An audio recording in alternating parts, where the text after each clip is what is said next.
Baghdad, Iraq, a city shaped by decades of conflict, dictatorship, foreign invasion, and civil war have all left their mark. The scars of history run deep across this landscape.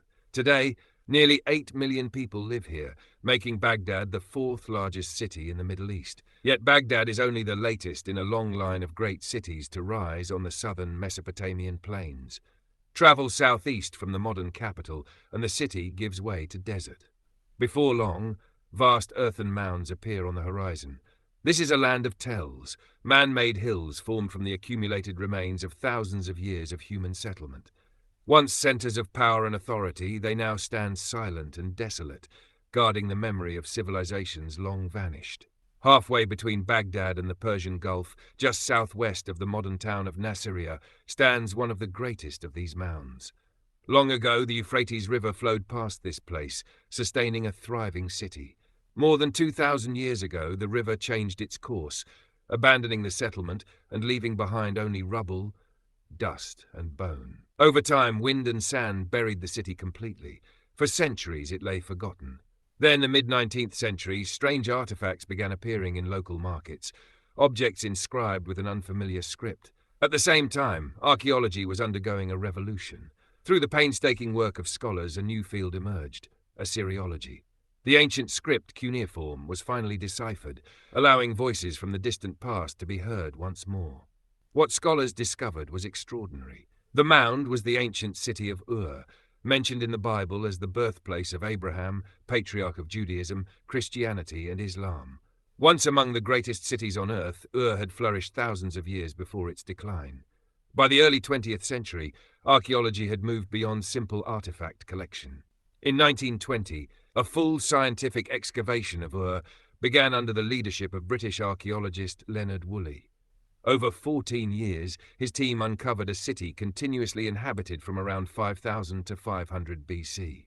At its height, Ur was home to approximately 65,000 people, one of the largest cities the ancient world had ever known. Thousands of graves were uncovered, filled with gold, silver, lapis lazuli, musical instruments, and objects from across the known world. One royal cemetery, dating to the mid-3rd millennium BC, proved to be among the most spectacular archaeological discoveries ever made. The tomb of Queen Puabi revealed a level of wealth and craftsmanship rivaling even that of Egypt's pharaohs. Through these discoveries, a world far older than the Bible was revealed, the height of Sumerian civilization. Within a single millennium, the Sumerians had created humanity's first true cities.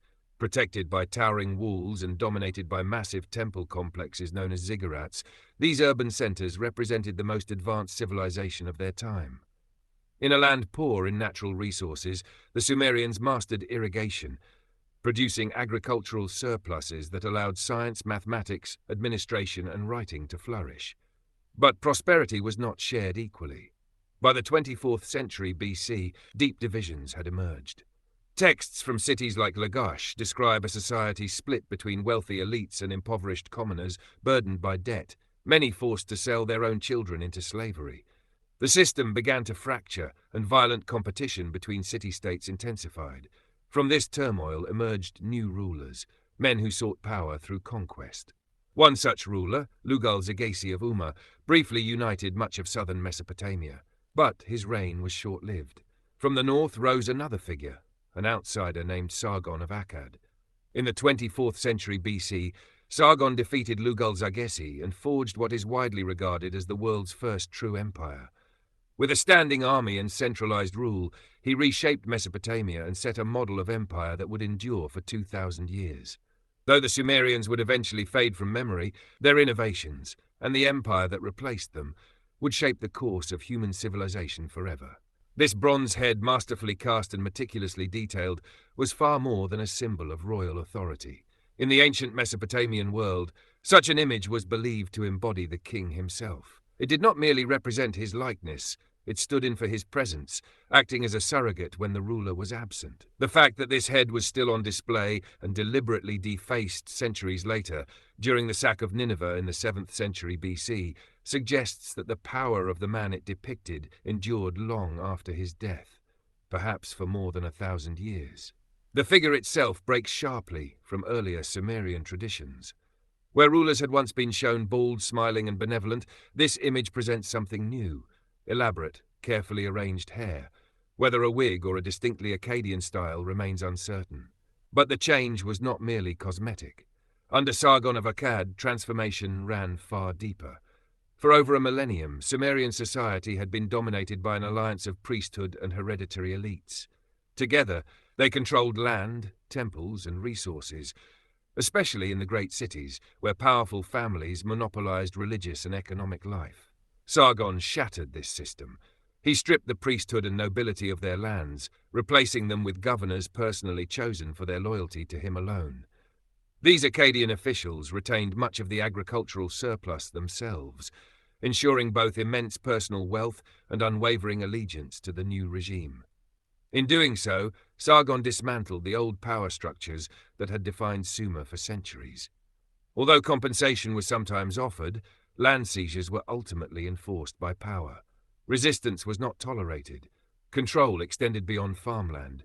Loyal administrators were placed directly in charge of major temples and their endowments. In one remarkable case, Sargon appointed his daughter, later known as Enheduanna, as high priestess of the moon god Nanna at Ur.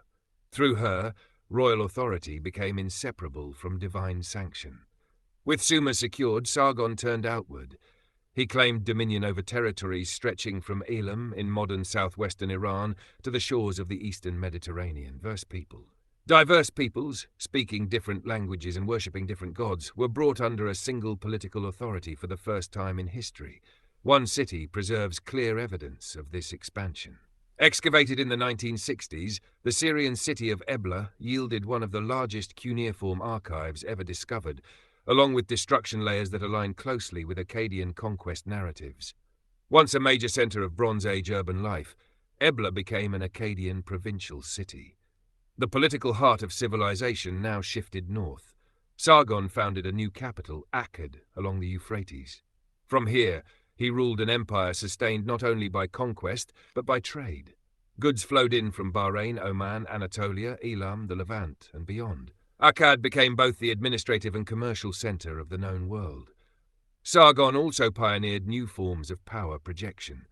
For the first time, royal inscriptions boasted precise body counts from military campaigns, sworn to be accurate.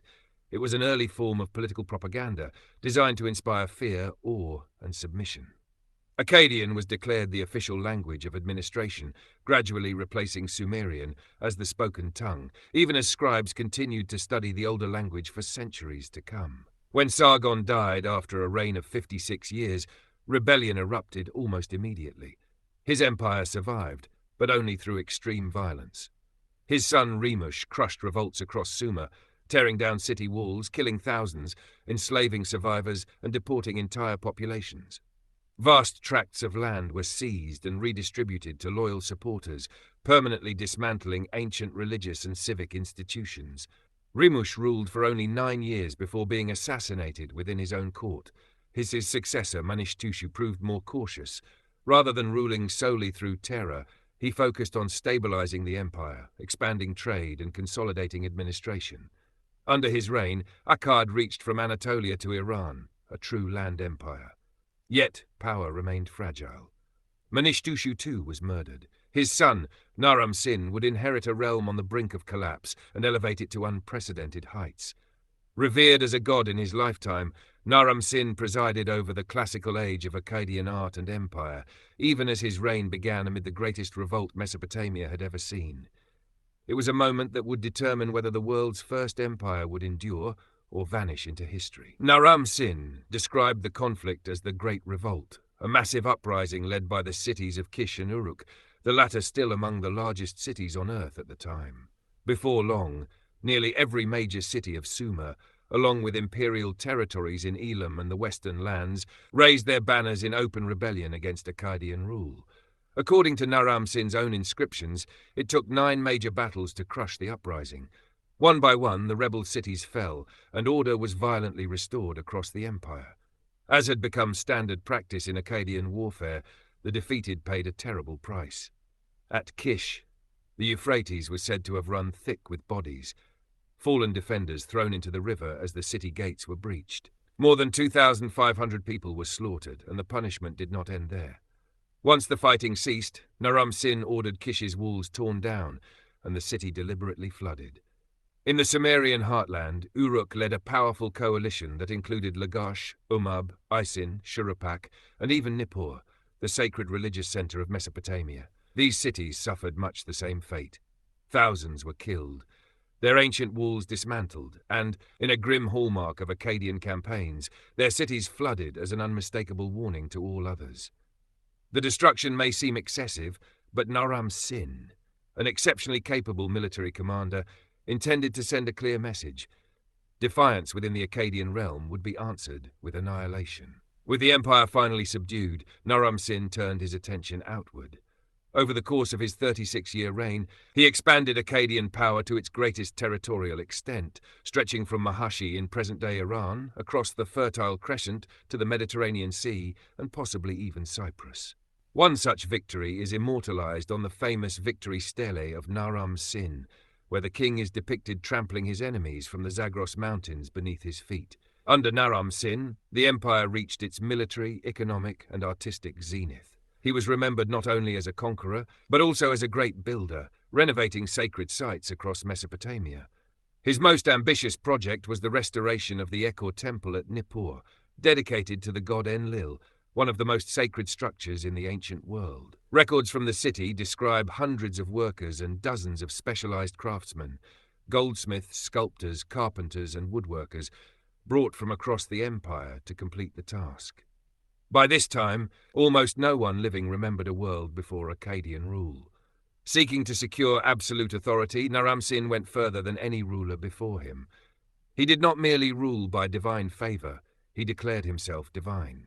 In his inscriptions, he proclaimed that after defending his city and defeating the rebels, the people themselves elevated him to godhood, building temples to him alongside the great gods of Mesopotamia.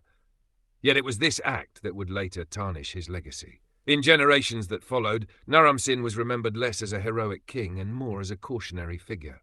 Later literature, most famously the Curse of Akkad, cast his self-deification and perceived arrogance as the cause of the empire's downfall. Though largely fictional, the story reflects how deeply his reign impressed and unsettled those who came after. In reality, Naram-Sin ruled for 36 years and died peacefully of natural causes. But soon after his death, the empire began to unravel. His successor inherited an empire at its height, only to watch it collapse within a generation. Invasions, internal revolts, and a devastating regional drought strained the state beyond its limits. Croplands failed, rivers dwindled, famine spread, and the once mighty capital of Akkad was eventually destroyed, likely by the Gutians from the Zagros Mountains. Though the city of Akkad has yet to be found, its legacy endures. The Akkadian Empire reshaped the ancient Near East forever. It replaced independent city-states with centralized rule, expanded long-distance trade, spread a common administrative language, and created the blueprint for empire itself. For more than 2,000 years, rulers across Mesopotamia would look back to Sargon and Naram-Sin as the archetypes of imperial power. Their world was gone, but the idea of empire had been born.